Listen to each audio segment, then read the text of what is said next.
Under profitability ratios, total 4 ratios, 5 ratios we need to calculate.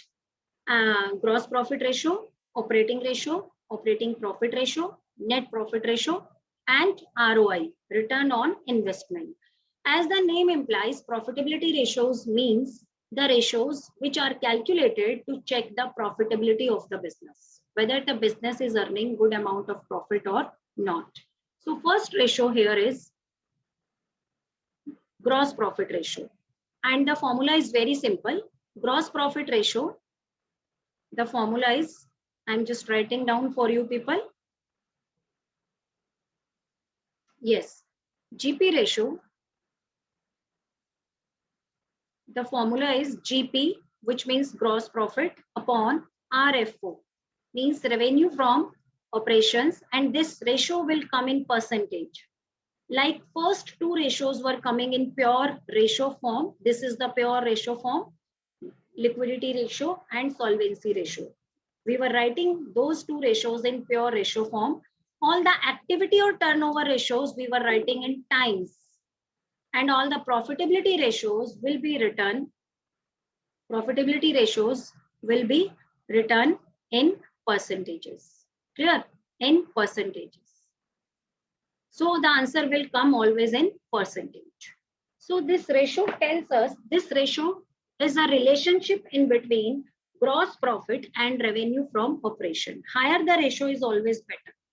So this ratio will be telling us that what is the percentage of what is the percentage of sales is the gross profit. And we already know the formula to calculate the gross profit. Write down if you don't know. GP is equal to RFO minus COGS. COGS means cost of goods sold. Higher the ratio is always better ratio. RFO means total sales, credit sales plus cash sales. And COGS already we have learned how to calculate. Opening stock plus net purchases. You can see that this COGS is used in many ratios. So it is very important to learn this formula. Net purchases plus direct expenses minus closing stock. As per the new approach or company's financial statement, COGS, cost of revenue from operations, is equal to, write down, purchase of stock in trade, cost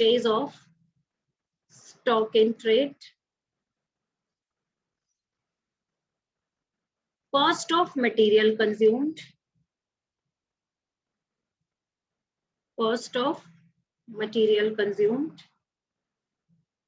plus changes in inventory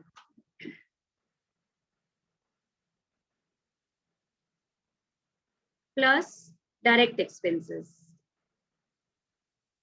Nothing is subtracted in this new ratio. Why? Because changes in inventory of finished goods, write the complete term, changes in inventory of finished goods and work in progress. Why we are not subtracting closing stock in this formula? Because change in inventory means delta inventory or delta stock, which is equal to opening stock minus closing stock. Okay, so opening stock and closing stock, these two variables are covered here. Purchase of stock in trade term will be used for a trading business. Cost of material consumed, this term will be used for a manufacturing business. And direct expenses here is, and here are net purchases. So these two terms will be used for net purchases. Clear? And higher the ratio is the better ratio. Now we will do one question for better understanding of the ratio. So I'm writing here. You need to find out GP, gross profit ratio. And the information is cash sales are 25%. Cash sales are 25% of total sales. This is the first information. Second is purchases. Purchases rupees 6,90,000. Credit sales rupees 6 lakh. Next, excess of closing inventory. Closing inventory over opening inventory. 50,000 rupees 50,000. So you are supposed to find out GP ratio. So for GP ratio, what things you required? GP ratio is equal to gross profit upon RFO into 100. And from RFGP, you need RFO minus COGS. So first of all, you need to calculate these two variables. So I'm waiting for your answer. Just try to calculate. I'm giving you 2 minutes. Let's assume total sales. Let's total sale are X and cash sales are 25% of total sales. So cash sales are 25% of total sale, which means X upon 4. Clear? And now credit sales will be credit sales are, if cash sales are X upon 4, then credit sales will be X minus X upon 4, which is equal to 3X upon 4. Now in the question, I have told you the figure for credit sales. So now we will finding out the value of credit sales by using the given figure 3X upon 4 into 6 lakh. So which means credit sales, or we can find out the value of X here. So X will be the total sales.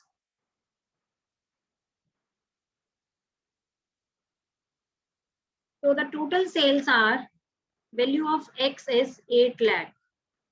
Clear? So now find out the COGS. Find out the value of COGS.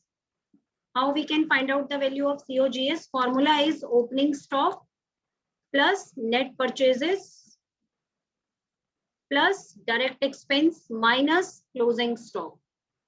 Clear? So opening stock is not given, but net purchases are given, which is 6 lakh. Direct expenses are also not given. So we will assume it 0. For opening and closing, which is known as delta stock or changes in stock, the formula is opening stock minus closing stock. So separately, these two figures are not given. Clear? Separately, these two are not given, but we can use this information which is given in the question. What is the information? Excess of closing inventory over opening inventory. So it hardly matters these two are separately given or the ultimate change is given. So this is the ultimate change. Excess of closing inventory over opening inventory 50. It means this delta stock is negative 50,000. Excess of closing stock means closing stock is more than opening stock by 50,000. So if we are subtracting opening stock from closing stock, then we will be having 50,000 in negative form. So 6 lakh plus direct expenses 0 plus minus 50,000. 690. Okay, purchases are 690, sorry, minus 50,000. So the answer is 640. Just a minute. Answer is 640. This, what is this? This is COGS. This is COGS. Now find out GP. GP is equal to RFO minus COGS. We have find out both the things. GP is RFO. The figure of RFO was 8 lakh and COGS we have find out 6,40,000. Put all the figures in caption. So what is the value of GP? rupees 1,60,000 is the GP. Okay. Now put the values in the formula, and formula is GP ratio, which is equal to GP upon RFO into 100. So what is GP? 160 upon RFO, 8 lakh. We need only total RFO into 100.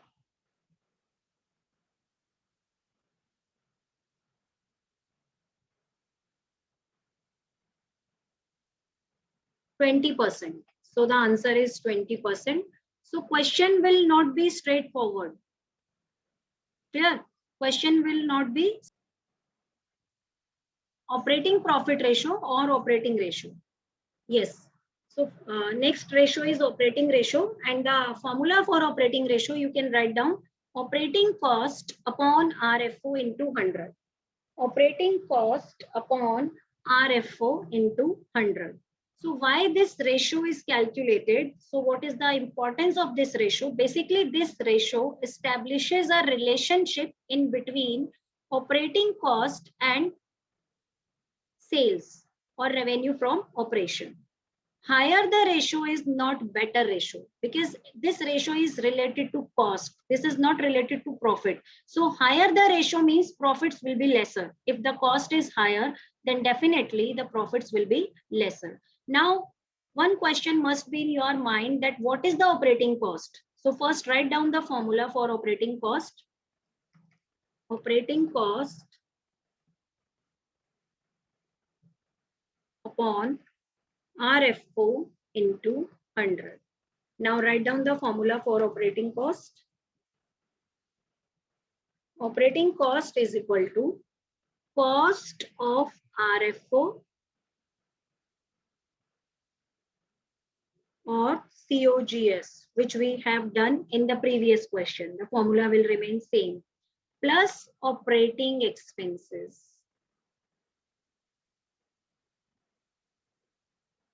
Now,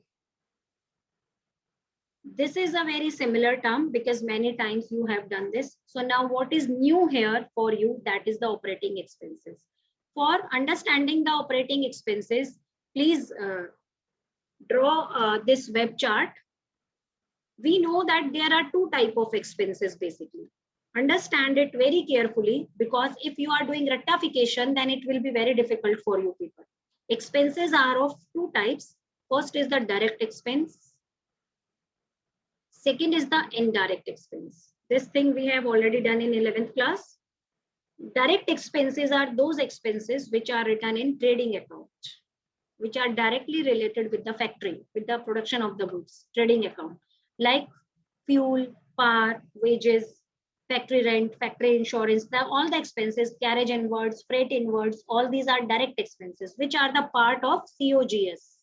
So direct are already included here in COGS. Second is indirect expenses. Indirect expenses are all those expenses which are written in profit and loss account, which are not the part of COGS. So if we are considering about the operating cost, means we are considering the total expenses, direct as well as indirect. Clear? Because direct are already included here in cost of RFO. The formula for cost of RFO is opening stock plus net purchases plus direct expenses. So these expenses are already there, minus closing stock.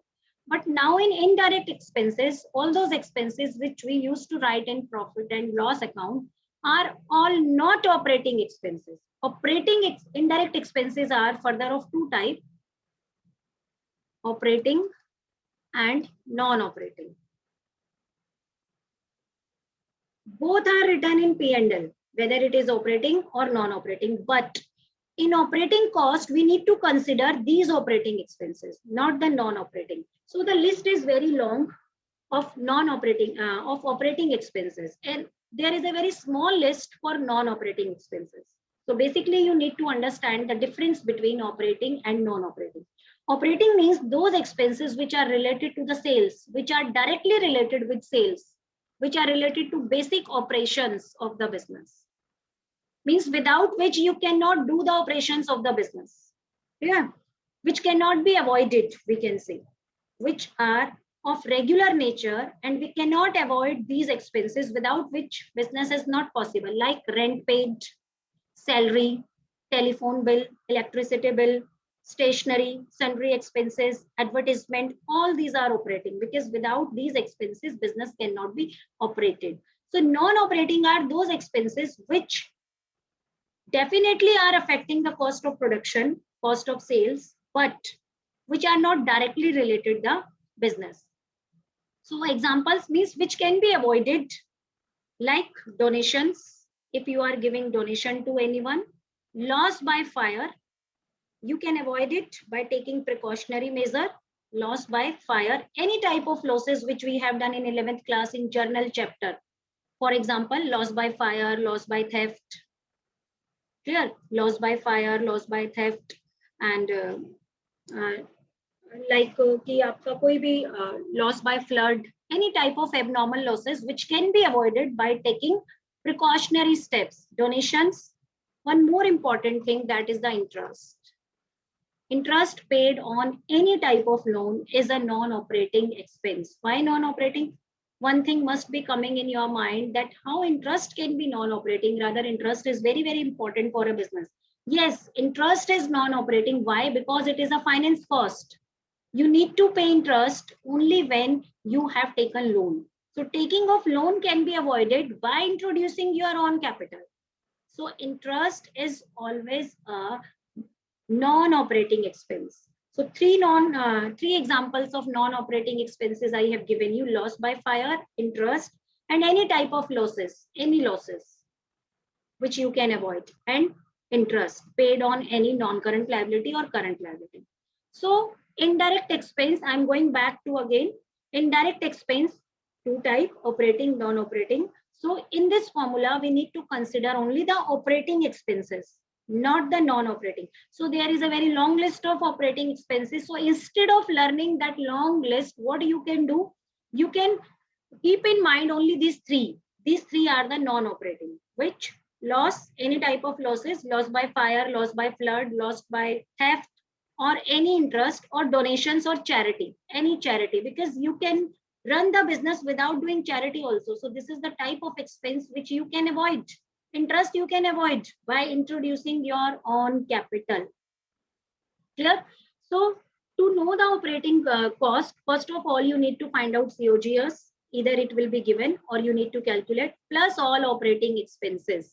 Operating expenses like discount allowed, bad debt. Bad debt is also the related to operations, business operations, as well as the salary, rent, trade expense, advertisements, all other expenses which we were writing in profit and loss account, except interest, charity, donation, and losses. So by adding all these two terms, we will be finding out the operating cost. And the next variable of the operating cost is ratio is RFO. RFO is a very well known term because in many ratios we have already done. RFO means total sales. Total sales means credit sales plus cash sales. So I hope the term is clear to you. Now I'm going back to PPT. Wait a minute. Yes. So what is the importance of this ratio? Importance is that this ratio will be establishing a relationship in between the operating cost and the RFO, revenue from operations. So whenever we are talking about cost, cost is always lower better. So this ratio is lower better, because if this ratio is suppose 60%, it means 40% we will be having the profit margin. But if this ratio is 80%, it means profit margin will be only the 20%. Why? Because this ratio is calculated on sales.